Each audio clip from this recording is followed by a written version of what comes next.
Lo primero que recuerdo es el sonido. No un simple sonido, sino algo primigenio, como si la misma montaña hubiera decidido hablar. Un zumbido grave, que crecía hasta convertirse en un rugido ensordecedor, me despertó mucho antes del amanecer. Salté de la cama, intentando entender qué ocurría. Mi casa, una vieja cabaña de troncos en las afueras del pueblo de Berg-Nikamen, temblaba como si estuviera sufriendo un terremoto. Me llamo Sabeli Kornev, tengo 34 años, y llevo los últimos 3 años viviendo en esta aldea montañosa, olvidada de la mano de Dios, escondiéndome del ajetreo de la ciudad y de recuerdos dolorosos. Ex rescatista del Ministerio de Situaciones de Emergencia, elegí el aislamiento tras la tragedia en mi última misión, que les costó la vida a 2 de mis compañeros. Las montañas de Sayán Oriental se habían convertido en mi refugio. Hasta esta noche. Me asomé por la ventana y se me heló la sangre en las venas. A la tenue luz de la luna, que se filtraba entre las nubes, vi algo que jamás olvidaré. Una pared compacta de barro, piedras y árboles arrancados de raíz, que se precipitaba ladera abajo directamente hacia el pueblo. Una luz de lodo. En mi cabeza surgieron al instante las instrucciones de formación y los entrenamientos. Dios mío. Fue lo único que alcancé a exhalar mientras agarraba la mochila que siempre tenía preparada, una vieja costumbre de rescatista, me calzaba las botas y me ponía la chaqueta. Tuve apenas unos segundos para meter en la mochila lo más indispensable: una cantimplora con agua, un cuchillo, cerillas en un recipiente impermeable, una linterna, un botiquín de primeros auxilios, calcetines de repuesto, ropa térmica, una brújula. Actuaba por reflejo, gracias a años de entrenamiento. Al salir corriendo al porche, vi que varios vecinos también se habían despertado. El viejo Timofey estaba de pie, apoyado en un bastón, mirando con horror la catástrofe que se acercaba. La familia Zarev, Néstor, Basilisa y su hija Miroslava salieron corriendo de casa tal como estaban. ¡A la ladera superior! ¡Rápido!, grité, señalando el lado opuesto a la luz que se aproximaba. Echamos a correr. Tomé del brazo a Timofey, que se movía demasiado despacio. Néstor llevaba en brazos a Miroslava, medio dormida. Otros vecinos también salían corriendo de sus casas, algunos gritaban, otros lloraban. No llegamos a tiempo. El estruendo se hizo ensordecedor, la tierra tembló aún más, y sentí cómo nos alcanzaba la primera ola del torrente de lodo. Me derribó, y lo último que recuerdo es agarrarme al tronco de un pino grueso, mientras el torrente arrancaba a Timofey de mis manos y se lo llevaba. No sé cuánto tiempo estuve inconsciente. Me desperté por el frío. Estaba con el agua embarrada hasta la cintura, la pierna derecha aprisionada por algo pesado. El cielo comenzaba a clarear. Amanecía. Reinaba un silencio funesto, interrumpido solo por el crujir de los árboles y los sonidos del lodo que se deslizaba. Con gran esfuerzo, liberé la pierna e intenté levantarme. Un dolor agudo me atravesó el hombro izquierdo. Probablemente una luxación o fractura de clavícula. La pierna derecha también me dolía, pero podía apoyarme en ella. Mi ropa se había convertido en harapos, empapados de barro. Cuando amaneció por completo, vi la magnitud de la catástrofe y sentí cómo la náusea me subía a la garganta. Donde ayer se encontraba el pueblo de Berg-Nikamen, 27 casas, una tienda, una escuela, un centro médico, ahora se extendía un mar de lodo, árboles derribados y escombros. Algunas casas estaban completamente sepultadas, de otras solo quedaban fragmentos de paredes o techos que sobresalían de la masa de lodo. ¿Hay alguien con vida?, grité, pero la única respuesta fue el silencio. Empecé a moverme con cautela, intentando encontrar supervivientes. Mi casa, que estaba situada en las afueras del pueblo, había quedado completamente destruida. Solo vi una parte del tejado que sobresalía del lodo. La mochila, afortunadamente, se había quedado conmigo, aunque estaba bastante abollada y manchada. Tras 2 horas de búsqueda, solo encontré 2 cadáveres, el de Néstor Zarev y el de otro hombre al que solo conocía de vista. Ni rastro del resto de los habitantes, incluyendo a Basilisa y a la pequeña Miroslava. Es posible que los hubiera arrastrado corriente abajo, o que estuvieran sepultados bajo una gruesa capa de lodo y escombros. Intenté evaluar la situación. El pueblo estaba a 25 kilómetros del núcleo de población más cercano, el asentamiento de Tayoshni.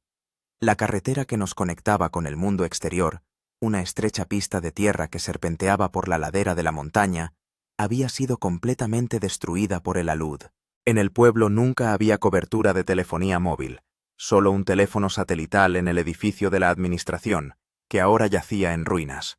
Estaba aislado de la civilización, literalmente. Empezó a lloviznar.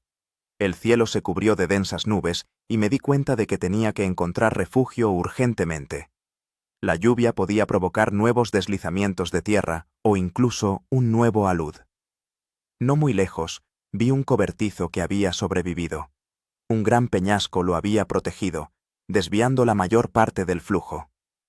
Me apresuré hacia allí, haciendo una mueca de dolor en el hombro y cojeando. Dentro estaba seco. El cobertizo pertenecía al guardabosques Yegor, que lo usaba para guardar sus herramientas. Encontré un hacha, una sierra, un rollo de cuerda, una lona. Ya era algo. Sentándome en una caja volteada, saqué el botiquín de la mochila. Tenía que colocarme el hombro dislocado. Mordiendo un trozo de lona, me apoyé en la pared y tiré del brazo con un movimiento brusco. Un crujido. Un destello de dolor. Y la articulación volvió a su sitio. Las lágrimas brotaron de mis ojos, pero me obligué a no perder el conocimiento. Después de vendarme el hombro con una venda improvisada, hecha con un trozo de camisa rota, tomé un sorbo de agua de la cantimplora. Había que decidir qué hacer a continuación. Las opciones eran escasas. Podía intentar abrirme paso a través de las montañas hasta Tayoshni, un camino que en condiciones normales llevaría un día o día y medio. Pero con el hombro lesionado, por laderas embarradas por la lluvia, eso sería un suicidio. La segunda opción era esperar ayuda. Tarde o temprano en Tayoshni se darían cuenta de que nadie venía de Berg ni Kamen y enviarían a alguien a investigar. Pero eso podría llevar días, si no semanas. El pueblo era pequeño y los contactos con el mundo exterior eran esporádicos. Decidí esperar a que amainara la lluvia y evaluar la situación. Tal vez lograría encontrar a otros supervivientes, o al menos reunir más provisiones de las casas destruidas. La lluvia arreciaba, tamborileando sobre el techo del cobertizo.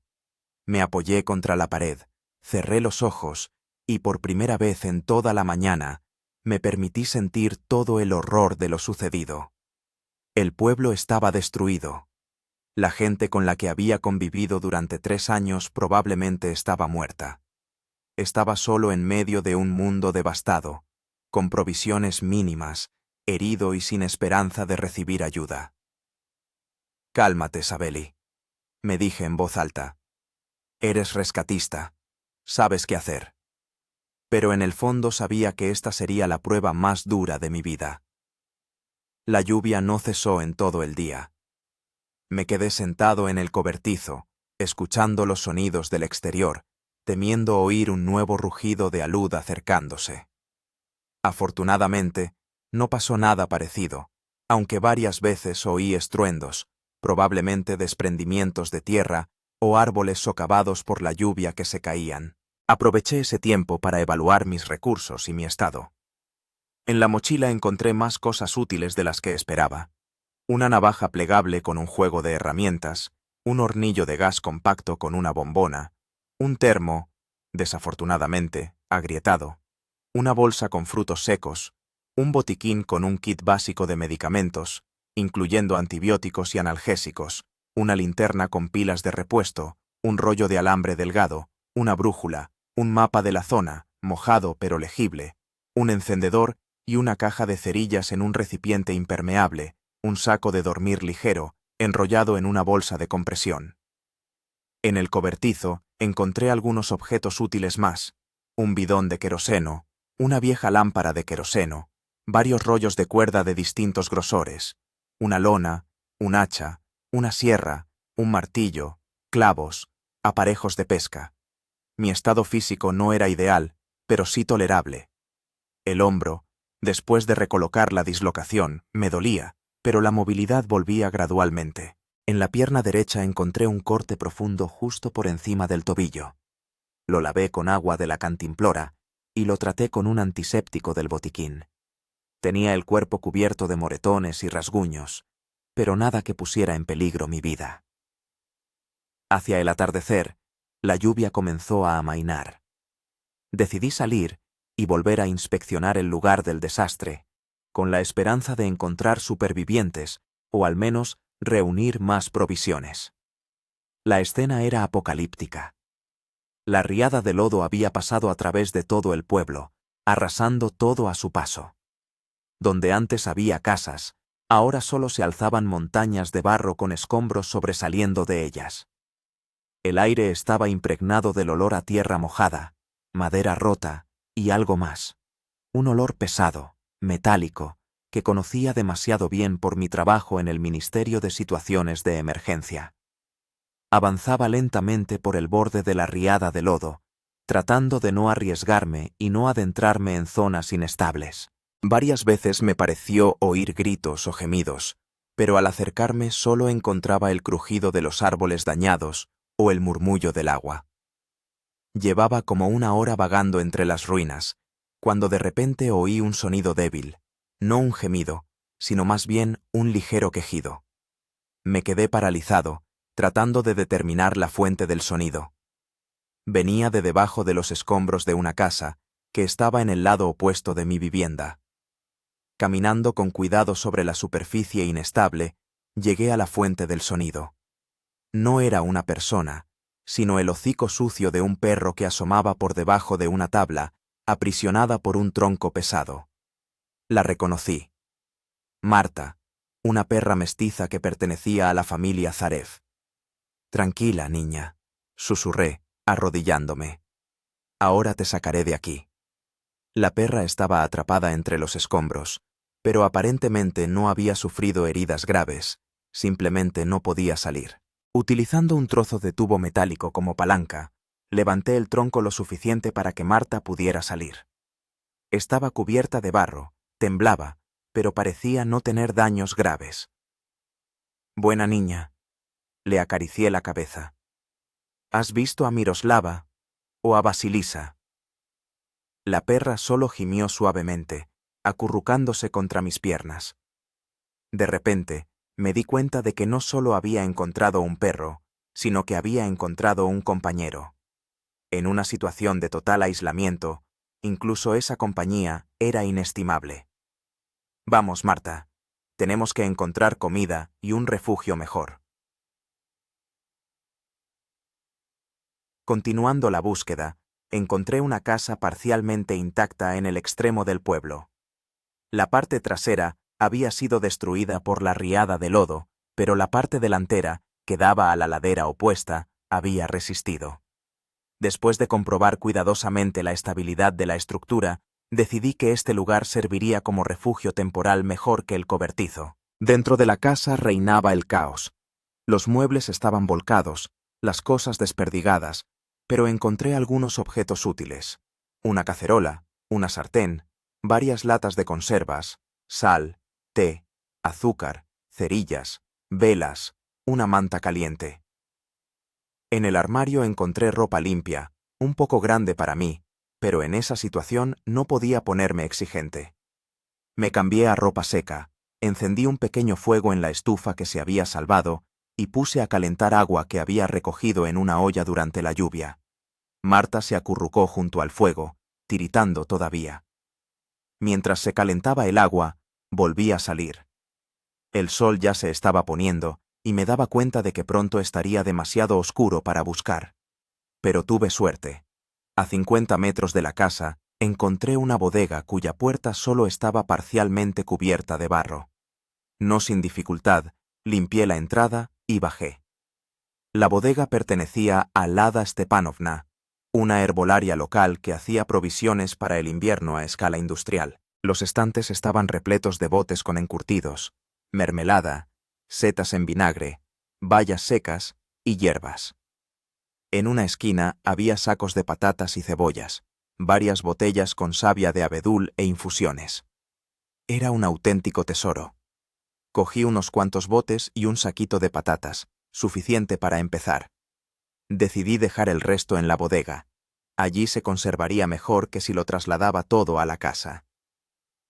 De vuelta en la casa, preparé una cena sencilla. Calenté una lata de carne guisada y cocí unas patatas. Le di la mitad a Marta, que engulló la comida con tal rapidez que parecía que no había comido en días. Aunque, puede que fuera así. Después de la cena me senté junto a la estufa, mirando el fuego y reflexionando sobre la situación. Era seguro pasar la noche allí. La casa estaba en una elevación, y aunque hubiera un nuevo alud, lo más probable es que rodeara este lugar. Las provisiones durarían un par de semanas, si economizaba. El agua era un problema más serio, pero no lejos del pueblo había un arroyo que, posiblemente, no había sido afectado por el alud. La pregunta clave era, ¿qué hacer a partir de ahora? ¿Esperar ayuda o intentar salir por mis propios medios? Saqué el mapa y lo extendí en el suelo. La carretera a Tayoshni estaba completamente destruida, eso era evidente. Pero había otra ruta, una antigua senda de cazadores que atravesaba un collado. No aparecía en los mapas oficiales, pero los cazadores locales, incluido el guardabosques Yegor, la usaban a menudo. El problema era que solo la conocía aproximadamente, nunca la había recorrido yo mismo. Otra opción era descender por el valle, siguiendo el cauce del alud. Tarde o temprano llegaría al río Biriusá, y a lo largo de este hay asentamientos. Pero era un camino de no menos de 50 kilómetros por terreno accidentado, posiblemente aún inestable tras el alud. Decidí esperar unos días, recuperarme físicamente, reunir más provisiones, tal vez construir alguna señal para los equipos de rescate, si los hubiera. Y luego, si no llegaba la ayuda, intentar cruzar el collado. Con estos pensamientos me envolví en una manta y me acosté, poniendo un hacha a mi lado, por si acaso. Marta se acurrucó a mis pies, y su presencia me tranquilizó de una manera extraña. Antes de quedarme dormido, recordé mi vida anterior. El apartamento en Krasnoyarsk, el trabajo en el Ministerio de Situaciones de Emergencia, los amigos, la familia. Todo aquello parecía tan lejano, como de otra vida. Pensé en mis padres en Novosibirsk. ¿Sabrán de la catástrofe? ¿Me estarán buscando? Con estos pensamientos me sumergí en un sueño intranquilo, en el que una y otra vez oía el estruendo de una luz que se acercaba. La mañana me recibió con dolor en todo el cuerpo. Los golpes y rasguños sufridos durante la catástrofe se hacían notar con renovada intensidad. El hombro me dolía, pero había recuperado casi por completo la movilidad. Marta ya no dormía. Estaba sentada junto a la puerta, mirándome con impaciencia. «Bien, muchacha», dije, levantándome. «Ahora saldremos». Al asomarme, vi que el tiempo había mejorado. El cielo estaba despejado. El sol apenas se elevaba tras las montañas. El aire era fresco y frío. Olía a tierra mojada y a pino.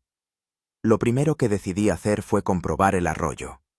Marta corría delante, deteniéndose de vez en cuando y volviéndose para mirarme. Evidentemente, conocía el camino mejor que yo. Tras 15 minutos caminando por el bosque, llegamos al arroyo, y vi con alivio que no había sido afectado por el alud. El agua era limpia y transparente. Llené la cantimplora y 2 botellas de plástico que había encontrado en la casa. El agua del arroyo se podía beber sin hervir. Los lugareños siempre lo hacían así, afirmando que era medicinal, pero decidí no arriesgarme y hervirla por si acaso. Al regresar a la casa, vi en el bosque varios arbustos con bayas. Los arándanos ya estaban maduros. Recogí una gorra llena. Las vitaminas no vendrían mal. Dediqué el día a acondicionar mi refugio temporal y a seguir buscando. Revisé cuidadosamente la estructura de la casa, reforcé unas cuantas vigas tambaleantes, Tapé los agujeros del techo con uralita que encontré.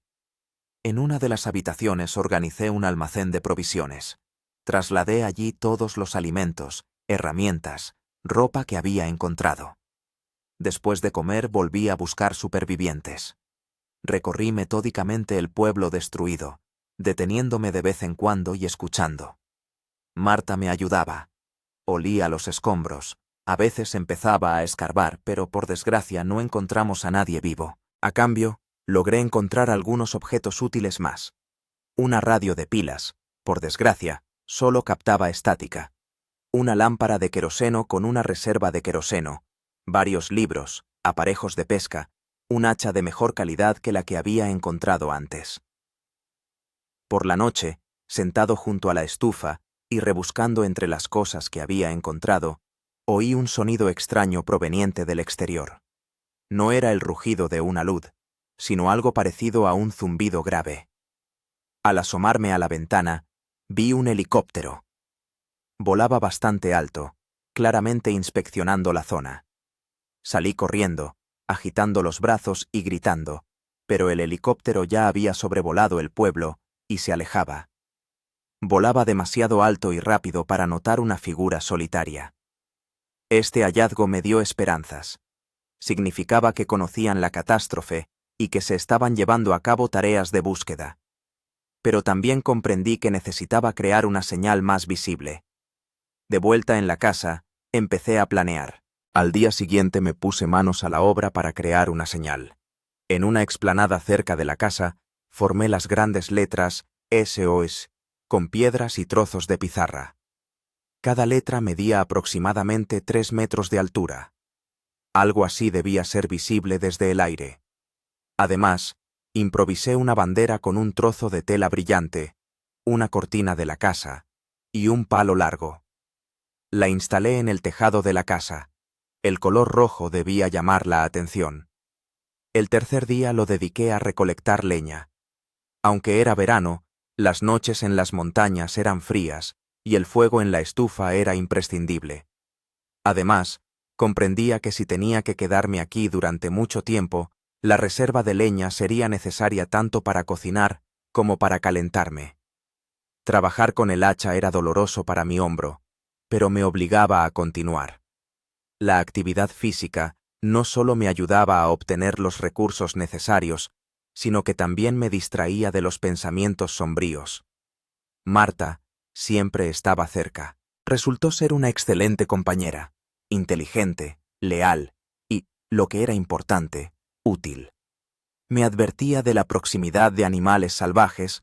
2 veces se acercaron lobos a la casa, atraídos por el olor a comida.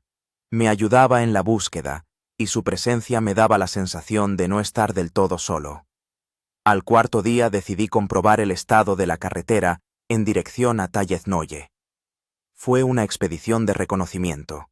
No planeaba alejarme mucho, solo quería evaluar la magnitud de la destrucción y la posibilidad de pasar. El panorama era desolador. La carretera estaba completamente destruida en al menos 5 kilómetros. Donde antes había una vía transitable, ahora se amontonaban montañas de barro, piedras y árboles arrancados de raíz. En algunos lugares se habían formado profundos barrancos, en otros, inestables colinas de barro, listas para deslizarse al menor temblor. Después de recorrer unos 3 kilómetros, comprendí que no podría salir por ese camino, al menos no en un futuro próximo. De vuelta, vi huellas de un animal grande, probablemente un oso. Fue otro recordatorio de los peligros que acechaban en la taiga. El quinto día trajo una nueva esperanza. Volvió a aparecer el helicóptero, y esta vez volaba más bajo. Corrí hacia mi señal, agitando los brazos y la tela de color brillante. Por un instante me pareció que el helicóptero cambiaba de rumbo, pero luego continuó en la misma dirección y pronto desapareció tras las montañas. La decepción fue amarga. Grité e insulté hasta quedarme afónico, y luego simplemente me senté en el suelo, sintiendo cómo me invadía la desesperación. Marta se acercó y apoyó la cabeza en mis rodillas, como si intentara consolarme. «Gracias, niña», le acaricié la cabeza. Al menos tú estás conmigo. Por la noche tomé una decisión. Si en un plazo de 3 días no llegaba ayuda, intentaría salir por mi cuenta a través del collado. Era arriesgado, pero permanecer en el mismo lugar se estaba volviendo cada vez más inútil. El 6.º día lo dediqué a prepararme para una posible marcha. Revisé y empaqueté cuidadosamente todo lo necesario. Comida, principalmente conservas y frutos secos, todo lo que no requería una preparación prolongada. Agua, cerillas, un cuchillo, una brújula, un mapa, ropa de abrigo, un saco de dormir. Todo cabía en una mochila que encontré en una de las casas, más espaciosa que la mía. Por la noche volví a oír el sonido de un helicóptero, pero esta vez ni siquiera se acercó al pueblo. Sobrevoló algún lugar a lo lejos. Esto me convenció definitivamente de que solo podía contar conmigo mismo. El 7.º día comenzó con una desagradable sorpresa. Al despertarme, descubrí que tenía fiebre y que un corte en la pierna se había inflamado. Los bordes de la herida estaban enrojecidos, había hinchazón y me dolía al caminar. Comprendí que era una mala señal. En la naturaleza salvaje, una infección podía propagarse rápidamente y acarrear graves consecuencias. Afortunadamente, en el botiquín había antibióticos, amoxicilina, que me había sobrado del año pasado cuando tuve amigdalitis. Tomé una dosis doble, lavé a fondo la herida con agua hervida a la que añadí permanganato de potasio, lo encontré en una de las casas, y me puse un vendaje limpio. Pasé todo el día en la cama, cambiando periódicamente las compresas en la pierna y tomando antibióticos. Por la noche la fiebre había bajado un poco, pero la debilidad persistía. En ese estado, no se podía ni hablar de una marcha a través del collado. Tumbado en duermevela, pensaba en lo rápido que había cambiado mi vida. Hace solo una semana era simplemente un ermitaño, aislado voluntariamente de la sociedad. Ahora me había convertido en un verdadero Robinson, luchando por la supervivencia. Por la noche tuve un sueño extraño. Caminaba por un sendero de montaña y delante de mí corría Marta. De pronto, se detuvo y se giró, pero en lugar de un perro, vi a una niña pequeña, Miroslava, la hija de los Zarev. Sonreía y me hacía señas con la mano, señalando algo más allá de la curva del sendero. Me desperté con la clara sensación de que debía registrar el pueblo minuciosamente una vez más. Quizás solo era fiebre, pero algo me decía que podía haberme saltado a alguien. La mañana del 8.º día trajo alivio. La temperatura había bajado y la inflamación de la pierna había disminuido notablemente. Todavía me sentía débil, pero podía caminar sin mucho dolor. Los antibióticos estaban haciendo su efecto. El sueño no me salía de la cabeza. Decidí hacer caso a esa extraña premonición y registrar de nuevo el pueblo a fondo, especialmente la zona donde vivían los Zarev. Marta parecía entender mis intenciones. Corría delante, deteniéndose y mirando hacia atrás de vez en cuando, como para comprobar si la seguía. Nos dirigimos hacia el extremo opuesto del pueblo, donde el alud había sido especialmente devastador. La casa de los Zarev estaba completamente destruida. Solo quedaban fragmentos de los cimientos y un montón de escombros. Ya había inspeccionado este lugar antes, pero ahora decidí ser más metódico. Empecé a despejar los escombros, retirando tablas y trozos de pizarra, excavando capa tras capa. El trabajo era duro, especialmente para mi cuerpo aún debilitado. Después de una hora, ya estaba a punto de rendirme cuando Marta, de repente, empezó a ladrar furiosamente y a cavar en el suelo a pocos metros de mí. Corrí hacia ella y vi que había desenterrado algo parecido a la tapa de una bodega. En esta parte de Siberia, muchas casas tenían bodegas profundas para almacenar alimentos, que también podían servir de refugio en caso de peligro. Con renovadas fuerzas, me puse a despejar los escombros. Después de media hora, conseguí liberar por completo la tapa de la bodega. Era maciza, hecha de tablas gruesas, y lo más importante, no estaba rota por el alud. ¿Hay alguien?, grité, golpeando la tapa. ¡Eh! ¿Alguien me oye? Al principio hubo silencio, y ya empezaba a pensar que mis esperanzas eran vanas. Pero entonces oí un débil golpe desde el interior. Con redoblada energía, empecé a cavar los bordes de la tapa para abrirla. Finalmente, conseguí hacer palanca con una barra de hierro y levantarla. De la oscuridad de la bodega me miraban dos ojos asustados.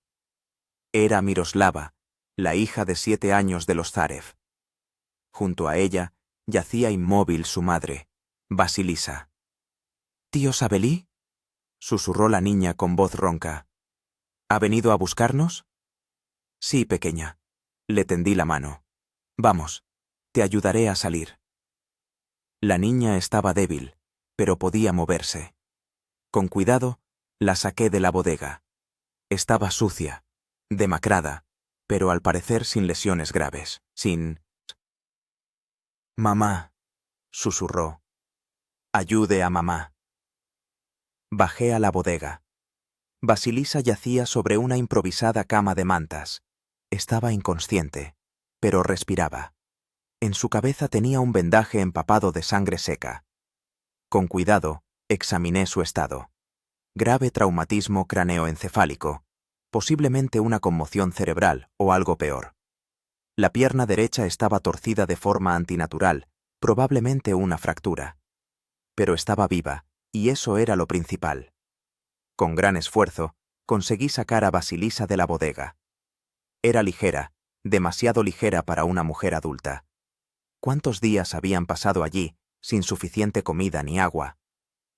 «Miroslava, ¿puedes caminar?», le pregunté a la niña.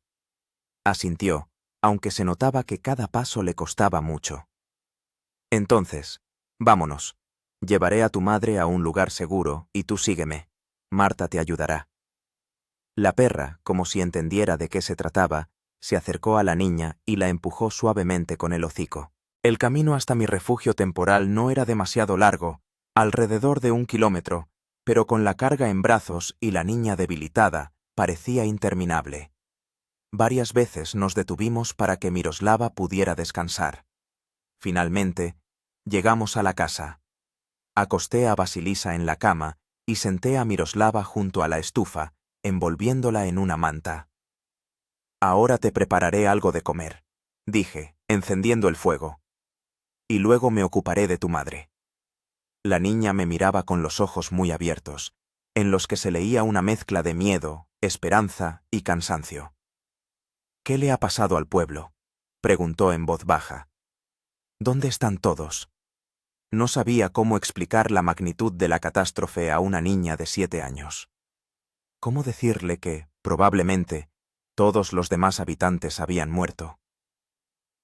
Hubo una luz muy fuerte, que es cuando mucha tierra y piedras bajan de la montaña. Empecé con cuidado. El pueblo ha sufrido mucho. Marta y yo hemos estado buscando supervivientes, y os hemos encontrado a vosotras. ¿Y papá? En su voz había tanta esperanza que se me encogió el corazón. Recordé el cuerpo de Néstor, que había encontrado el primer día. Pero no podía decirle eso a la niña. «No lo he encontrado», dije, lo cual era técnicamente cierto. Tal vez lo evacuaron antes. Era una mentira, pero ahora no era el momento para la cruel verdad. Preparé una comida sencilla pero nutritiva. Un caldo de carne enlatada con verduras secas que había encontrado en la bodega de Lada Stepanovna. Miroslava comía despacio, a pequeños sorbos, como si se hubiera desacostumbrado a la comida. «¿Cuánto tiempo habéis estado en la bodega?», pregunté cuando terminó de comer. «No lo sé», se encogió de hombros la niña. «Muchos días. Teníamos agua embotellada y algo de comida. Pero entonces, mamá dejó de despertarse.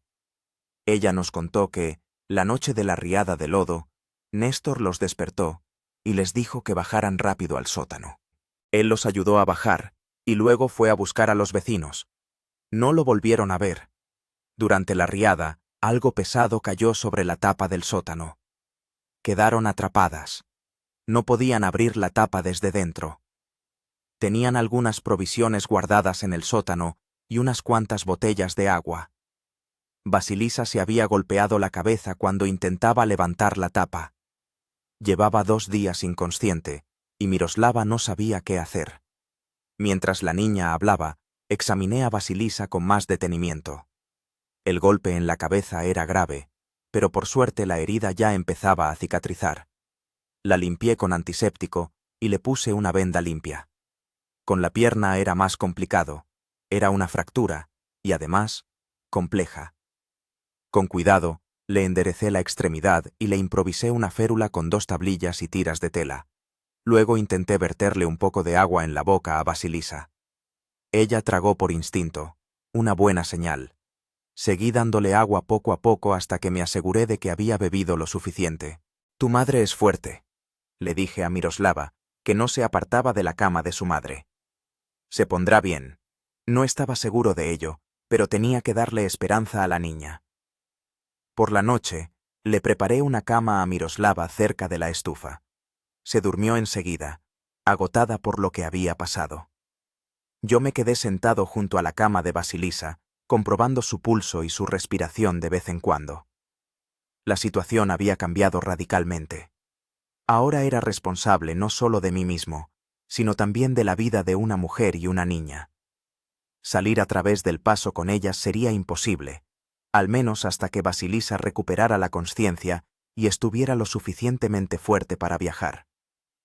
Decidí que, por la mañana, haría una hoguera de señales, grande, con ramas húmedas, para que el humo se viera desde lejos. Si todavía estaban buscando supervivientes, tendríamos una oportunidad de ser vistos. Por la noche, Vasilisa empezó a agitarse y a balbucear cosas incoherentes.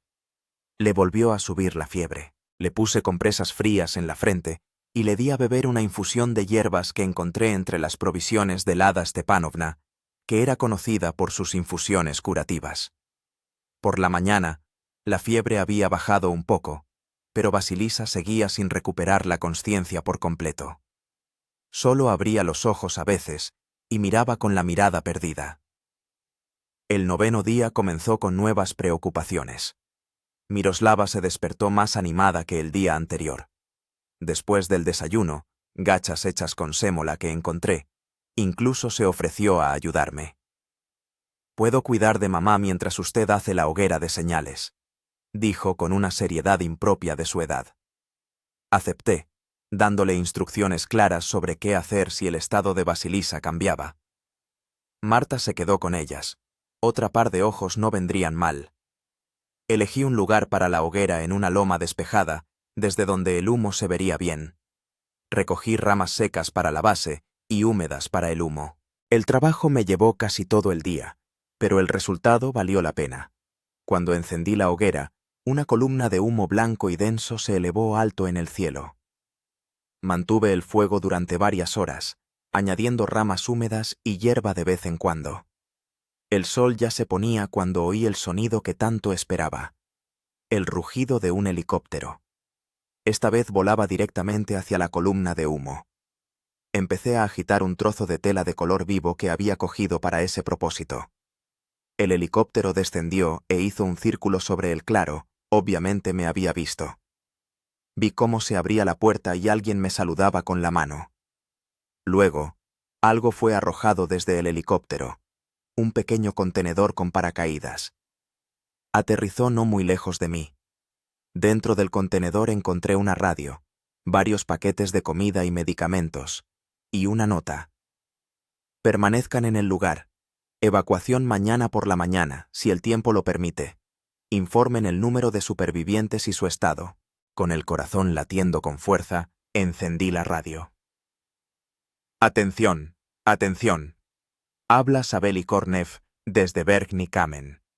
Somos 3 supervivientes. Yo, una mujer con heridas graves, y una niña de 7 años. La mujer necesita atención médica urgente. Cambio». Después de unos segundos de interferencias estáticas, se oyó una voz. «Le oímos, Sabeli. Habla el servicio de rescate del Ministerio de Situaciones de Emergencia. El helicóptero llegará mañana entre las 7 y las 9 de la mañana, si el tiempo lo permite. Preparen un área de aterrizaje de al menos 20 por 20 metros. ¿Cuál es la naturaleza de las heridas de la mujer? Describí detalladamente el estado de Vasilisa. La voz en la radio me aconsejó cómo estabilizarla mejor hasta la llegada de los médicos y me prometió que habría un médico a bordo del helicóptero. Con renovada esperanza, regresé a la casa. Miroslava me recibió en la puerta, con los ojos muy abiertos por la emoción. «He visto el helicóptero», exclamó. «¿Han venido a por nosotros?» «Sí, pequeña». Sonreí, sintiendo una verdadera alegría por primera vez en muchos días. «Mañana por la mañana nos iremos de aquí. ¿Cómo está tu madre?» «Ha abierto los ojos y ha pedido agua», respondió la niña. «Le he dado agua, como usted me enseñó». Eran buenas noticias. Me apresuré a ver a Vasilisa y vi que realmente había recuperado la consciencia. Me miraba con una mirada inteligente, aunque estaba muy débil. «¿Sabeli?», susurró, reconociéndome. «¿Qué? ¿Qué ha pasado?» «Una luz sepultó el pueblo», respondí, sentándome a su lado. «Vosotras y Miroslava os salvasteis gracias al sótano. Os encontré esta mañana. Mañana nos evacuarán en helicóptero». «¿Néstor?». En sus ojos brillaba la misma esperanza que había visto en Miroslava. Negué con la cabeza. «Lo siento mucho, Vasilisa». Cerró los ojos y las lágrimas empezaron a rodarle por las mejillas. Le di tiempo para que se desahogara, mientras me dedicaba a preparar la cena con los alimentos que habían lanzado desde el helicóptero, raciones de alto valor calórico y fáciles de digerir para situaciones de emergencia. Después de cenar, les conté a Vasilisa y a Miroslava el plan para el día siguiente. Tendríamos que preparar una zona para que aterrizara el helicóptero y reunir lo mínimo indispensable, solo lo más necesario. «¿Y Marta volará con nosotros?», preguntó Miroslava, abrazando a la perra. No sabía si permitirían subir una perra a bordo, pero no podía decirle que no a esta niña que ya había perdido demasiado. «Por supuesto», respondí. «Ella forma parte de nuestro equipo». La noche transcurrió en una espera ansiosa. Temía que el tiempo empeorara y la evacuación se pospusiera. Pero la mañana del 10º día nos recibió con un cielo despejado y una ligera brisa, las condiciones perfectas para un vuelo en helicóptero. Justo después del amanecer, contacté con los rescatistas por radio y confirmé que estábamos listos para la evacuación. Luego, dejando a Miroslava con su madre, me fui a preparar la zona de aterrizaje. Elegí una zona llana cerca de la casa y la limpié de piedras y ramas. En las esquinas de la improvisada pista de aterrizaje, coloqué marcadores brillantes hechos con trozos de tela. Justo a las 8 de la mañana, oí el sonido de un helicóptero que se acercaba. Apareció por detrás de la montaña y se quedó suspendido sobre la zona, evaluando la posibilidad de aterrizar. Luego descendió lentamente, levantando remolinos de polvo y pequeños escombros. 2 personas con uniformes del MCHS, un hombre y una mujer, saltaron del helicóptero. La mujer resultó ser médico. Se dirigió directamente a la casa, donde la acompañé para que examinara a Vasilisa. El hombre se presentó como el jefe del equipo de rescate. «¿Sabeli Kornev?», me tendió la mano. «Soy Timur Akhmetov, jefe de la operación de búsqueda y rescate. Sois los únicos supervivientes que hemos encontrado en una semana de búsqueda». Le conté cómo había descubierto a Vasilisa y Miroslava y sobre mi búsqueda de otros supervivientes. «Hemos examinado toda la zona desde el aire y con grupos terrestres», dijo Timur. «Hemos encontrado 12 cadáveres. El resto probablemente fueron arrastrados por la corriente más abajo, por el valle. La búsqueda continúa, pero las posibilidades de encontrar a alguien con vida después de 10 días son mínimas». La doctora salió de la casa y comunicó que Vasilisa podía ser transportada, pero que requería hospitalización urgente. «Tiene una conmoción cerebral, una fractura abierta de tibia y una fuerte deshidratación», dijo. «Pero usted ha hecho todo bien. La férula está puesta correctamente, la herida está limpia. Sin su ayuda, no habría sobrevivido». Con la ayuda de los rescatistas, trasladamos a Vasilisa al helicóptero, donde la acomodaron en una camilla. Miroslava no se separó de su madre ni un instante. Cuando llegó el momento de subir al helicóptero, la niña de repente se detuvo y miró a Marta. ¿Y ella?, preguntó Miroslava con voz temblorosa. Timur intercambió una mirada con el piloto, luego asintió. La perra también vuela. Es parte de vuestro equipo de supervivencia. Miroslava se iluminó y abrazó a Marta.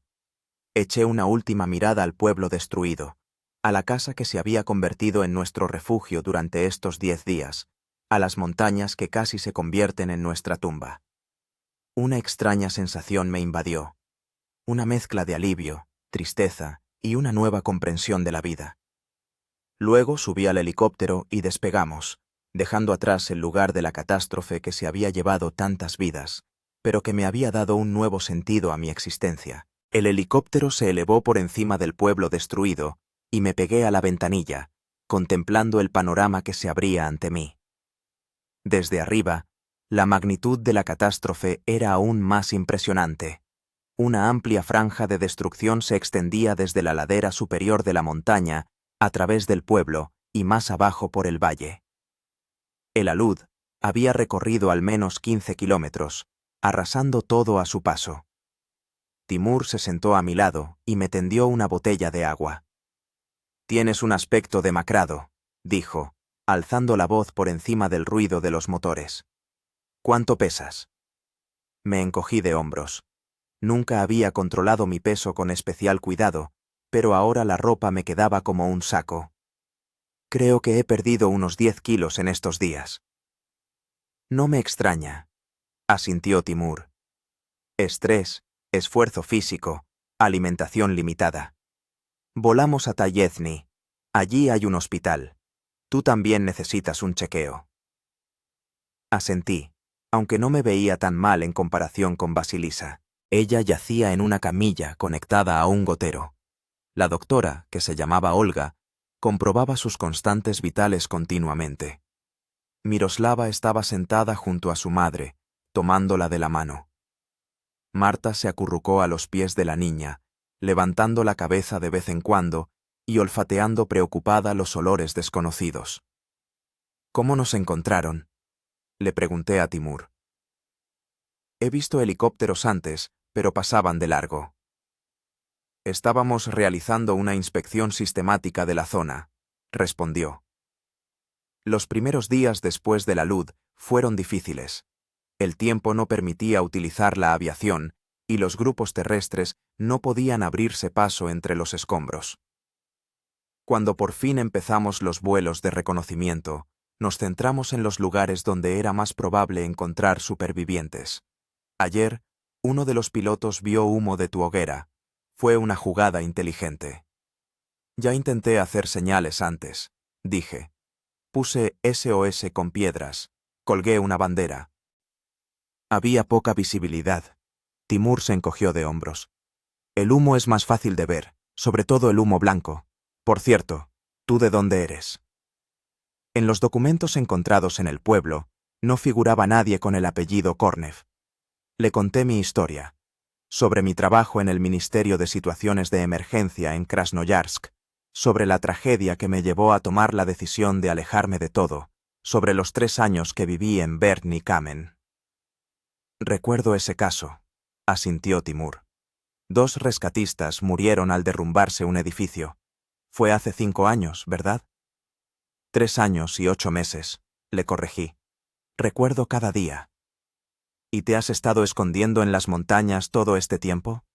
¿Tus familiares saben dónde estás? Solo saben que estoy vivo y bien. Les llamaba de vez en cuando desde Tayoshny, cuando iba a comprar provisiones y a recoger el correo. No aprobaban mi elección, pero la respetaban. Timur se quedó en silencio, mirando por la ventanilla. «Sabes», dijo al fin, «te entiendo. Después de algunas operaciones, uno solo quiere desaparecer, olvidarlo todo. Pero la vida sigue, Sabeli. Tal vez esta sea tu oportunidad de volver».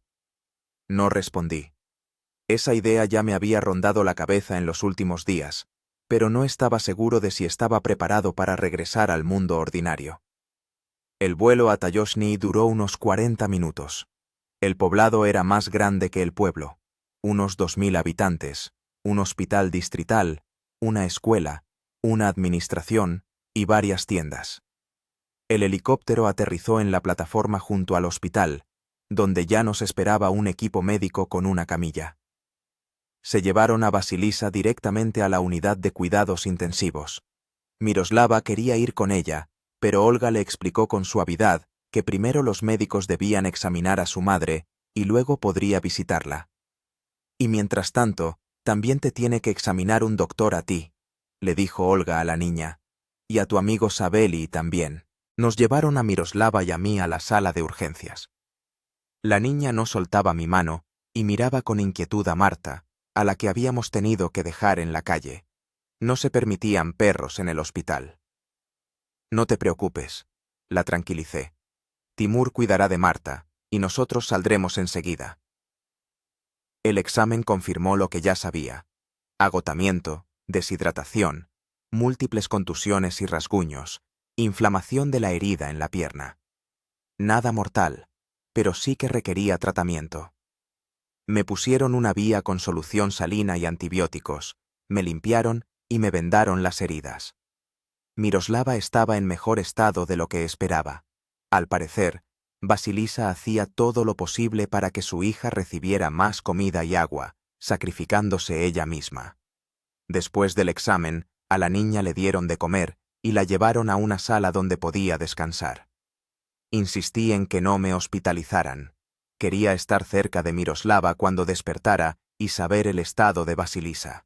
Los médicos accedieron a regañadientes, haciéndome prometer que iría a una revisión al día siguiente. Al salir del hospital, encontré a Timur, que me estaba esperando en la entrada con Marta. «¿Cómo estás?», me preguntó. «Sobreviviré». Me encogí de hombros. «¿Qué pasa con Vasilisa?». «La están preparando para la operación. Hay que soldar bien el hueso. También hay daños internos, pero los médicos dicen que el pronóstico en general es favorable. Es una mujer fuerte». «Sí», asentí. Sobrevivió 10 días en el sótano con heridas graves, cuidando de su hija. Eso requiere una fuerza de espíritu increíble. Timur se ofreció a llevarme a la posada, la única de Tayoshni, una pequeña casa de 2 plantas con una docena de habitaciones. «El Ministerio de Situaciones de Emergencia pagará tu estancia», me dijo. «Y, por cierto, los periodistas ya se han enterado del rescate. Prepárate para las preguntas». Hice una mueca. La atención de la prensa era lo último que quería. «Puedes negarte a dar entrevistas», añadió Timur, notando mi reacción. «Pero la historia saldrá en las noticias de todos modos. Una luz que destruyó un pueblo entero y 3 supervivientes encontrados 10 días después. Es una noticia sensacional». En la posada me recibió una anciana recepcionista que, al saber quién era, enseguida empezó a agitarse, ofreciéndome la mejor habitación y una comida casera. «Todos hemos estado siguiendo las noticias», me decía, mientras me acompañaba a una habitación en el 2.º piso. «¡Qué tragedia!». Todo el pueblo rezaba por los supervivientes. La habitación era sencilla, pero limpia. Una cama, un armario, una mesa, una silla, un pequeño televisor. El baño estaba al final del pasillo, compartido por 4 habitaciones. «¿Y puedo traer al perro conmigo?», pregunté, señalando a Marta. «Normalmente no se puede». La recepcionista frunció el ceño, pero luego su rostro se suavizó. «Pero para un héroe rescatista y su fiel amigo haremos una excepción, solo que no ladre por las noches». Al quedarme solo, por primera vez en muchos días me di una ducha caliente.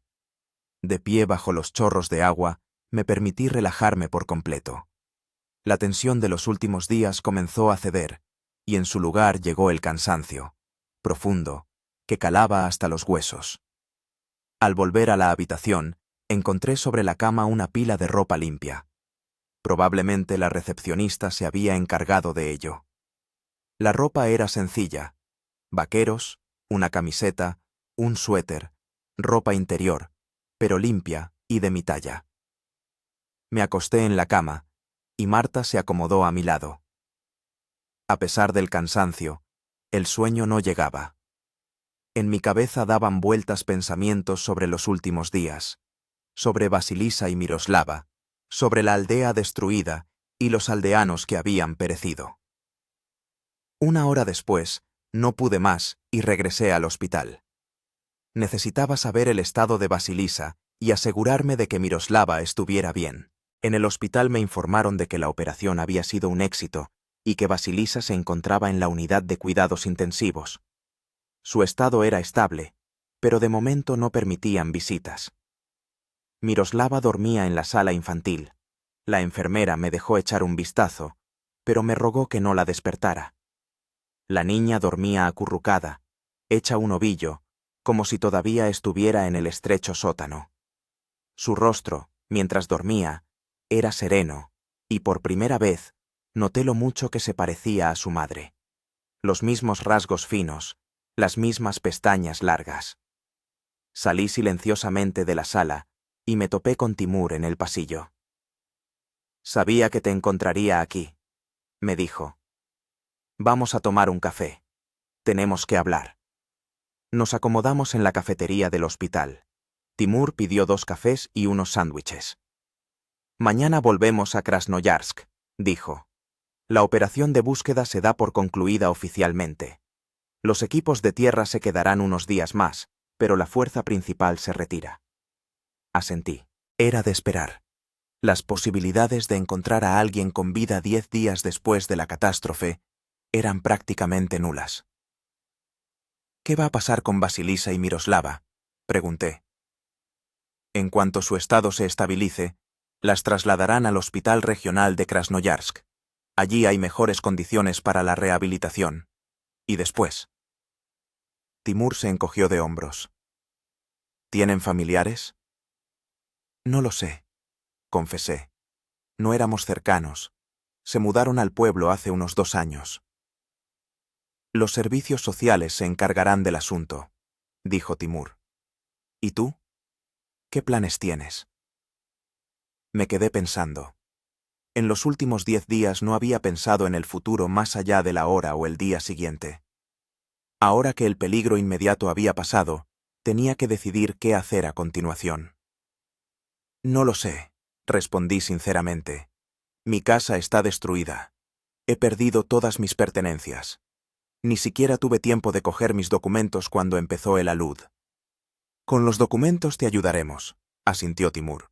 «El Ministerio de Situaciones de Emergencia ayuda a los damnificados a recuperar sus documentos.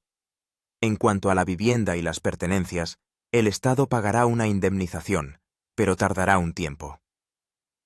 «Estaba pensando en volver a Krasnoyarsk», dije después de una pausa. «Visitar a mis padres en Novosibirsk. Y después, no sé, quizás volver al Ministerio de Situaciones de Emergencia». Timur me miró fijamente. «¿Te gustaría volver?». «No estoy seguro», confesé. «Lo que pasó hace 5 años. Todavía me persigue. Pero estos 10 días han cambiado algo. Volví a sentirme como un rescatista al buscar supervivientes, al ayudar a Vasilisa y Miroslava. Y eso fue correcto». «¿Sabes?». Timur tomó un sorbo de café. «Tenemos vacantes en nuestra administración. Si decides volver, intercederé por ti.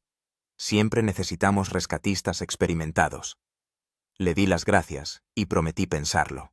Estuvimos hablando un rato más de otras cosas, del trabajo del Ministerio de Situaciones de Emergencia, de cómo había cambiado el sistema en los últimos años, de los nuevos equipos y métodos. Al volver al hotel, sentí que por fin podía dormirme. El cansancio hizo mella y caí en un profundo sueño sin sueños. La mañana trajo nuevas preocupaciones. Lo primero que hice fue ir al hospital para saber el estado de Vasilisa y visitar a Miroslava. Vasilisa seguía en la unidad de cuidados intensivos, pero los médicos informaron de que la noche había transcurrido sin incidentes y que había una evolución positiva. Miroslava ya no dormía. Al verme, se iluminó y corrió a abrazarme. «Tío Sabeli, ¿dónde está Marta?», fue lo primero que preguntó. «En el hotel», respondí. «No se permiten perros en el hospital, pero nos está esperando allí». «¿Y mamá? ¿Cuándo podré verla?». Le expliqué que mamá se estaba recuperando, pero que por ahora los médicos no permitían visitas. Miroslava se puso triste, pero luego preguntó: «¿Y qué va a pasar ahora? ¿Volveremos a casa?». Era una pregunta difícil. No quería decirle a la niña que ya no había casa, que el pueblo estaba destruido y que su padre probablemente había muerto. «Primero tu madre tiene que recuperarse del todo», dije con cautela. «Luego, probablemente, os vayáis a Krasnoyarsk. Allí hay buenos hospitales y médicos». «¿Y tú vendrás con nosotras?». En sus ojos había tanta esperanza que se me encogió el corazón. «Yo. No lo sé, Mira», respondí con sinceridad. «Puede que sí. Yo también tengo que decidir qué hacer ahora». En ese momento, entró en la sala una mujer de mediana edad con un traje formal. Se presentó como empleada de los servicios sociales y dijo que necesitaba hablar conmigo sobre Miroslava y Vasilisa. Salimos al pasillo, dejando a la niña con la enfermera. «Estamos intentando encontrar a sus familiares», dijo la mujer, «pero hasta ahora no hemos tenido éxito. En los documentos que pudimos recuperar no hay datos de contacto. ¿Sabe algo sobre su familia?». Negué con la cabeza. «No éramos cercanos. Solo sé que se mudaron al pueblo hace unos 2 años, creo que desde Irkutsk». «Entiendo». La mujer tomó nota en su cuaderno. «En ese caso, cuando la madre esté en condiciones de hablar, obtendremos información de ella. Mientras tanto, la niña estará bajo la supervisión de los servicios sociales. Usted no es familia, así que no puede solicitar la tutela, pero dadas las circunstancias, le permitiremos visitarla». Asentí, aunque por dentro algo se contrajo. En estos días me había encariñado con Miroslava, y la idea de que la llevaran a alguna institución era desagradable. «¿Cuándo la trasladan a Krasnoyarsk?», pregunté. «En cuanto la madre esté en condiciones de ser trasladada, quizás en 2 o 3 días», respondió la mujer. «¿Y usted mismo tiene previsto regresar a Krasnoyarsk?». «Sí», dije, tomando la decisión en ese mismo instante. «Iré con ellas. Quiero asegurarme de que todo estará bien». La mujer asintió, hizo otra anotación y se marchó. Volví a la habitación de Miroslava. «Tío Sabeli», dijo ella cuando me senté junto a ella en la cama, «tengo miedo». «¿A qué tienes miedo, pequeña?».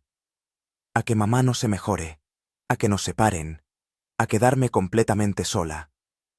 La abracé, sintiendo cómo temblaba su pequeño cuerpo. «Tu mamá se va a poner bien, ya verás», dije con firmeza. «Es fuerte. Y no voy a permitir que os separen, te lo prometo». No sabía si podría cumplir esa promesa, pero en ese momento estaba dispuesto a hacer todo lo posible. El resto del día lo pasé lidiando con trámites burocráticos, recuperando documentos, presentando una solicitud de indemnización y prestando declaración para el informe oficial sobre la catástrofe. Timur me ayudó en lo que pudo, utilizando sus contactos para agilizar los procesos. Por la noche volví a visitar a Miroslava. Estaba de mejor humor.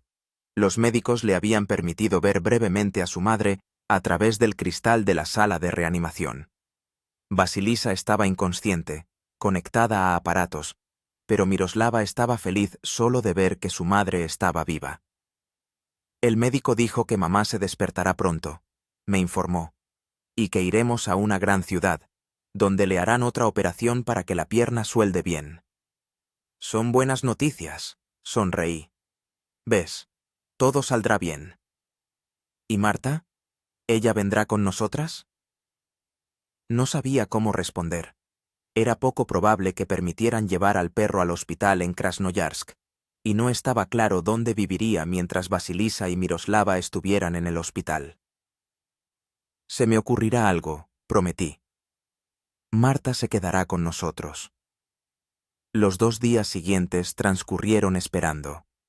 El estado de Vasilisa mejoraba, y los médicos la preparaban para el traslado a Krasnoyarsk. Miroslava ya podía caminar e incluso salir a la calle. Yo llevaba a Marta al hospital, y jugaban en el césped bajo mi supervisión. Al tercer día, Vasilisa finalmente recuperó la conciencia y pudo hablar. Los médicos me permitieron una breve visita. Estaba acostada en la cama del hospital, pálida y demacrada, pero en sus ojos había vida. Al verme, esbozó una débil sonrisa. «Sabelí», susurró. «Gracias. Nos salvaste». «Se salvaron ustedes mismas», respondí, sentándome en una silla junto a la cama. «Yo solo las encontré». Miroslava me contó cómo la cuidaste, cómo me curaste. No sé cómo agradecerte. «Con que te recuperes, me basta», dije. «Tu hija está deseando que estés sana». Hablamos un poco más. Le conté sobre el próximo traslado a Krasnoyarsk, sobre el hecho de que los servicios sociales estaban buscando a sus familiares. «No tengo a nadie», dijo Vasilisa en voz baja. «Solo una hermana en Irkutsk, pero no nos hablamos desde hace muchos años. Mis padres murieron. Néstor era la única familia». Sus ojos se llenaron de lágrimas, y comprendí que sabía el destino de su marido. Los médicos probablemente se lo habían comunicado. «¿Qué voy a hacer?», susurró. «¿Cómo voy a criar a Miroslava sola? Sin casa, sin recursos».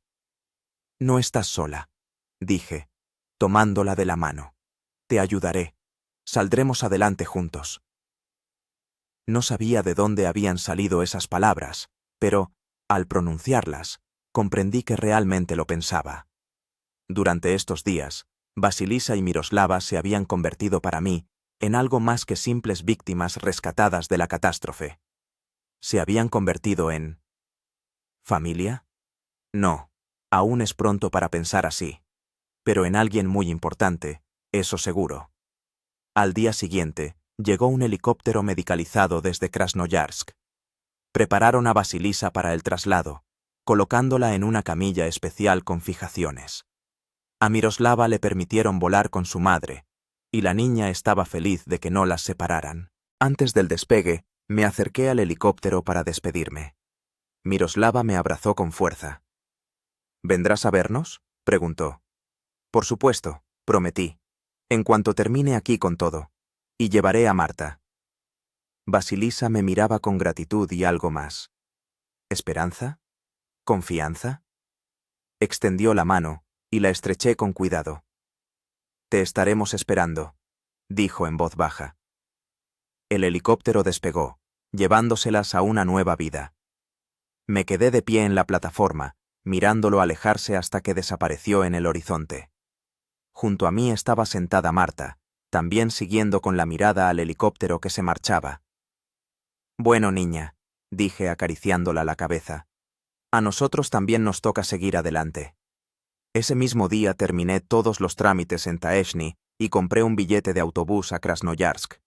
Timur ya había regresado a la ciudad, pero me dejó sus contactos y confirmó una vez más su oferta de trabajo en el Ministerio de Situaciones de Emergencia. Antes de partir, subí por última vez a la colina desde la que se veía el destruido Verkhny Kamen. El pueblo que fue mi refugio durante 3 años había dejado de existir. Pero no sentía amargura ni arrepentimiento, solo una extraña calma y la certeza de que todo ocurría como debía. Quizá el alud que destruyó el pueblo no solo fue una catástrofe, sino también un punto de inflexión en mi vida, un acontecimiento que me sacó de mi exilio voluntario y me devolvió al mundo de las personas. Con estos pensamientos, bajé de la colina, recogí a Marta del hostal y me dirigí a la estación de autobuses. Me esperaba Krasnoyarsk, el encuentro con Vasilisa y Miroslava, el posible regreso al Ministerio de Emergencias. Un nuevo capítulo de mi vida, y estaba listo para empezarlo. El autobús avanzaba lentamente por la serpenteante carretera, descendiendo de las montañas al valle. Marta estaba echada a mis pies, levantando de vez en cuando la cabeza para mirar por la ventana. Al principio, El conductor se opuso a llevar al perro, pero, al conocer mi historia, hizo una excepción. Por la ventanilla pasaban majestuosos paisajes de los Sayanes orientales, picos montañosos, laderas cubiertas de bosques, ríos caudalosos. Observaba aquella belleza y pensaba en cómo la naturaleza puede ser a la vez hermosa y mortífera. El viaje a Krasnoyarsk duró casi 10 horas. Llegamos a última hora de la tarde, y la ciudad nos recibió con miríadas de luces y ruido. Tras la tranquilidad de las montañas, aquello resultaba inusual y un poco inquietante. No tenía un plan concreto. En el bolsillo llevaba solo unos pocos miles de rublos, el dinero que el Ministerio de Emergencias había dado como ayuda inicial a los damnificados. Con eso bastaría para pasar unos días en un hostal, pero nada más. Decidí visitar primero a Vasilisa y Miroslava en el hospital, y luego ya pensaría en dónde vivir y trabajar. Pero ya era tarde, y las visitas al hospital habían terminado hacía mucho. Tuve que buscar un lugar donde pasar la noche. Cerca de la estación de autobuses encontré un hotel barato donde, afortunadamente, me permitieron quedarme con el perro. La habitación era pequeña y modesta, pero después de todo lo vivido me parecía casi un lujo. Una cama limpia, agua caliente, electricidad. Por la mañana, lo primero que hice fue llamar a Timur. Se alegró mucho al saber que estaba en la ciudad y me propuso quedar. «Ven a la central», me dijo. «Hablaremos sobre tu regreso al servicio. Y me he enterado en qué hospital están tus protegidas». Una hora más tarde ya estaba en el edificio de la Dirección General del Ministerio de Emergencias para la región de Krasnoyarsk. Una extraña sensación de déjà vu me invadió al subir por las conocidas escaleras. 5 años atrás, había salido de allí jurando no volver nunca. Y ahora estaba de nuevo aquí. Timur me recibió en el vestíbulo y me acompañó a su despacho. Por el camino, varios empleados me miraban con curiosidad. Por lo visto, la historia del rescatador convertido en ermitaño, y que luego había salvado a los supervivientes de la luz, ya se había corrido por toda la central. «Vasilisa y Miroslava están en el Hospital Clínico Regional», me dijo Timur cuando nos sentamos en su despacho. «A Vasilisa le hicieron ayer otra operación en la pierna. Todo salió bien. Miroslava está con ella en la misma habitación. Me encargué de eso». «Gracias», dije, sinceramente agradecido. «Tengo pensado ir a verlas hoy». «¿Y qué me dices de mi propuesta?», preguntó Timur. «¿Has pensado en volver al Ministerio de Emergencias?». Asentí con la cabeza. «Sí, he pensado. Y estoy dispuesto a volver. Pero, después de todo lo que ha pasado, no estoy seguro de que me readmitan». Timur sonrió. «¿Estás bromeando?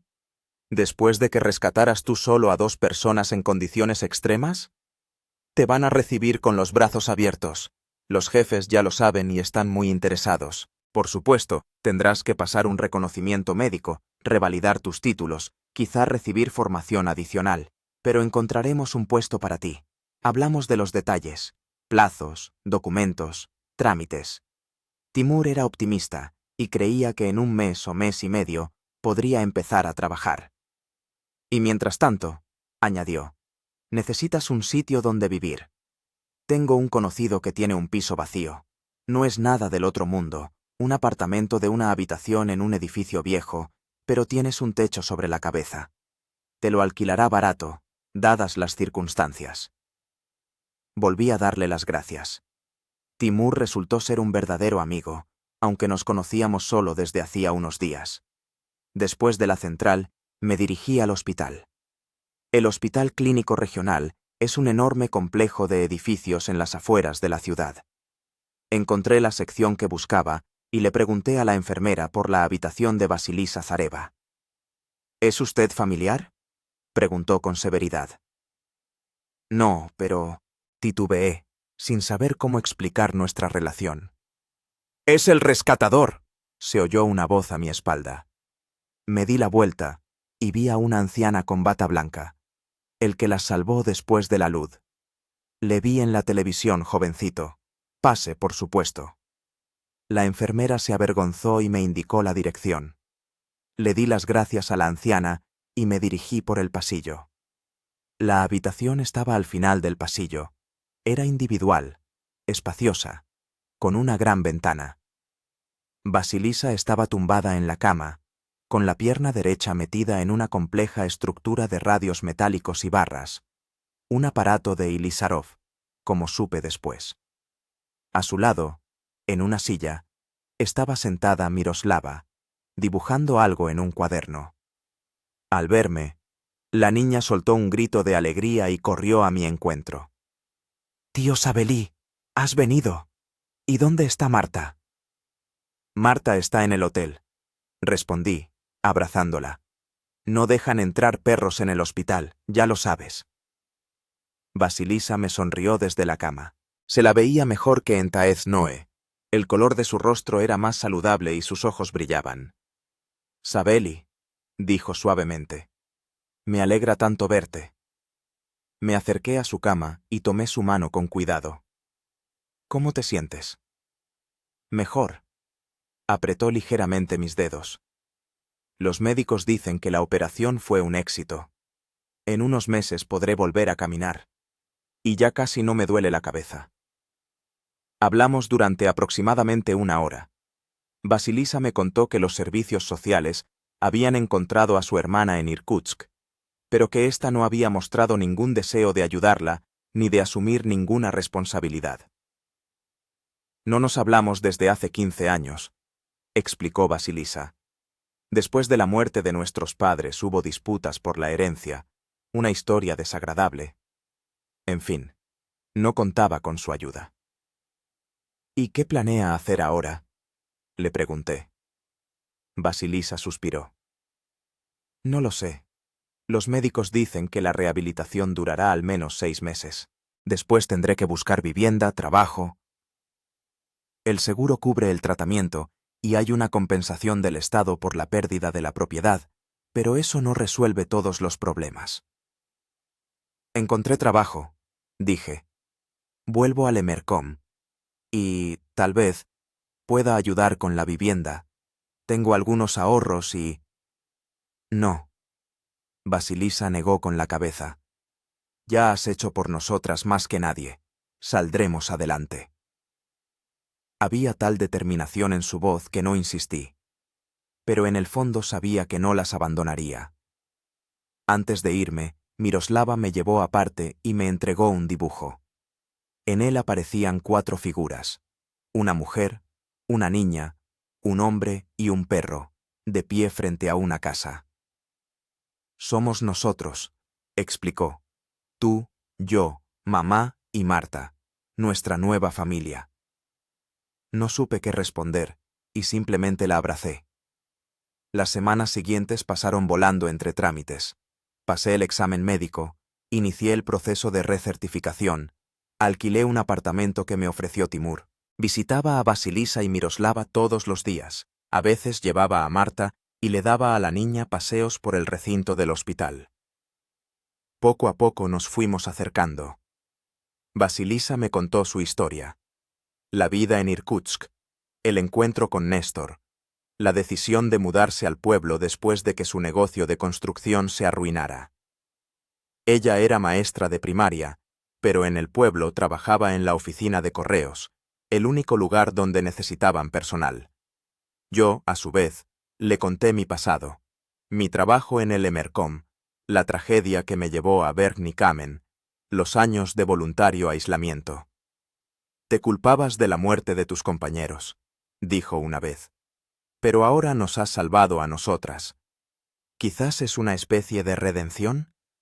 No se me había ocurrido esa idea, pero tenía sentido. Tal vez, salvar a Basilisa y Miroslava era realmente una oportunidad para reconciliarme con el pasado. Un mes después, Basilisa fue dada de alta del hospital, pero aún necesitaba procedimientos regulares y no podía caminar sin muletas. Se planteó la cuestión de la vivienda. Los servicios sociales ofrecían alojamiento temporal en un centro de rehabilitación, pero no permitían que vivieran allí con niños. «Múdense conmigo», propuse. «El apartamento es pequeño, pero será suficiente al principio. Y luego ya veremos. Vasilisa se resistió durante mucho tiempo, pero al final aceptó. Simplemente no había otras opciones. Así empezamos a vivir juntos. Vasilisa, Miroslava, Marta y yo. Al principio no fue fácil. El apartamento era realmente pequeño. Vasilisa necesitaba ayuda con las cosas más sencillas. Miroslava tenía que ser inscrita en la escuela, pero nos las arreglamos. Volví a trabajar en el Emercom, pero no como rescatista de campo, sino en el departamento de preparación y capacitación, compartiendo mi experiencia con los jóvenes empleados y desarrollando métodos de supervivencia en condiciones extremas. Este trabajo me dejaba más tiempo para Vasilisa y Miroslava, lo cual era importante en su situación. Poco a poco, nuestra relación con Vasilisa pasó de ser una amistad a algo más. Sucedió de forma natural, sin declaraciones dramáticas ni giros bruscos. Simplemente, una noche, cuando Miroslava ya estaba dormida, estábamos sentados en la cocina, tomando té y hablando del futuro. «¿Sabes?», dijo Vasilisa, mirando su taza. «Nunca pensé que después de Néstor podría volver a sentir algo así por alguien». «¿Qué sentimientos?», pregunté, aunque ya sabía la respuesta. «Confianza, gratitud y amor». Levantó los ojos y me miró. «Te amo, Sabeli. Y Miroslava también. Te has convertido en nuestra familia». Le tomé la mano. «Ustedes también se han convertido en mi familia. Las amo a las dos». Esa noche nos besamos por primera vez. Con cuidado, con ternura, como si tuviéramos miedo de espantar la frágil felicidad que habíamos encontrado entre las ruinas de nuestras vidas anteriores. 6 meses después, Vasilisa ya podía caminar sin muletas, aunque con una ligera cojera. Encontró trabajo como maestra en la escuela donde estudiaba Miroslava. Nos mudamos a un apartamento más grande, que compramos juntos, en parte con la compensación por la vivienda destruida, en parte con mis ahorros y un crédito. La vida se estaba estabilizando. Pero a veces, por las noches, todavía me perseguían las pesadillas. Una y otra vez oía el estruendo de la luz, veía el pueblo destruido, buscaba supervivientes entre los escombros. En esos momentos, Vasilisa me abrazaba y su presencia me devolvía a la realidad.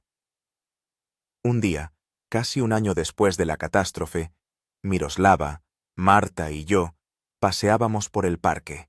Vasilisa estaba trabajando. Tenía una clase abierta. De repente, Miroslava se detuvo y me miró con seriedad. «Tío Sabeli», dijo, «quiero que seas mi papá. De verdad». Me arrodillé para estar a su altura. «¿Qué quieres decir con eso, Mira?» «Pues, que te cases con mamá», explicó con la franqueza de los niños. «Y así seríamos una familia de verdad. Sé que tú quieres a mamá y ella te quiere a ti. ¿Por qué no os casáis?» Sonreí. Ya se me había pasado esa idea por la cabeza, pero no estaba seguro de que Vasilisa estuviera lista para dar ese paso. «¿Sabes qué?», dije. «Vamos a preguntarle a tu mamá qué opina». Esa misma noche, cuando Miroslava ya dormía, le conté a Vasilisa nuestra conversación. Se sonrojó, pero luego sonrió. «¿Y qué le respondiste?» «Que tendríamos que preguntártelo a ti», dije. «Pero, para serte sincero, a mí me encantaría que fuéramos una familia de verdad. Te quiero, Vasilisa. Y a Miroslava también. Me habéis dado una segunda oportunidad, una nueva vida. Quiero pasarla con vosotras». Vasilisa guardó silencio durante tanto tiempo que empecé a preocuparme. Pero entonces se acercó a mí, me abrazó y susurró. «Sí, yo también quiero eso». Nos casamos en primavera, en una pequeña ceremonia con nuestros amigos más íntimos. Timur fue mi testigo. Miroslava llevaba los anillos y brillaba de felicidad. Hasta Marta participó en la ceremonia. Con un lazo en el collar, caminaba con importancia junto a Miroslava. Después de la boda nos fuimos a las montañas, no al lugar donde estaba el pueblo, sino a otro sitio, hermoso y seguro. Estábamos de pie en la cima, mirando los valles que se extendían a nuestros pies, y pensaba en el extraño camino que me había llevado hasta este momento de felicidad. El alud, que destruyó el pueblo y se llevó tantas vidas, se había convertido en un punto de inflexión en mi destino. Me arrancó de mi exilio voluntario, me hizo volver a sentirme un rescatador, me regaló el encuentro con Vasilisa y Miroslava. Tragedia y felicidad, destrucción y creación, muerte y nueva vida. Todo se entrelazó en un peculiar tapiz que ahora conformaba la historia de nuestra familia. ¿En qué piensas?, preguntó Vasilisa, tomándome de la mano. En lo extraña que es la vida, respondí. A veces los sucesos más terribles traen consigo las consecuencias más felices. Lo entiendo, asintió. A menudo pienso en Néstor, en el pueblo, en todos los que perdimos. Pero luego te miro a ti, a Miroslava, y me doy cuenta de que la vida continúa. Y puede ser feliz, a pesar de todo. Miroslava corrió hacia nosotros, sosteniendo un ramo de flores silvestres que había recogido en la ladera. Marta daba vueltas a su alrededor, moviendo la cola. «Mamá, papá, mirad qué bonitas», exclamó la niña, extendiéndonos las flores. Papá. Esa palabra todavía me provocaba una oleada de calidez y orgullo. Era el padre de esa niña maravillosa, el marido de esa mujer fuerte. Era el Salvador que había encontrado su salvación en aquellos a quienes había salvado. Abrazamos a Miroslava por ambos lados, formando un pequeño círculo familiar.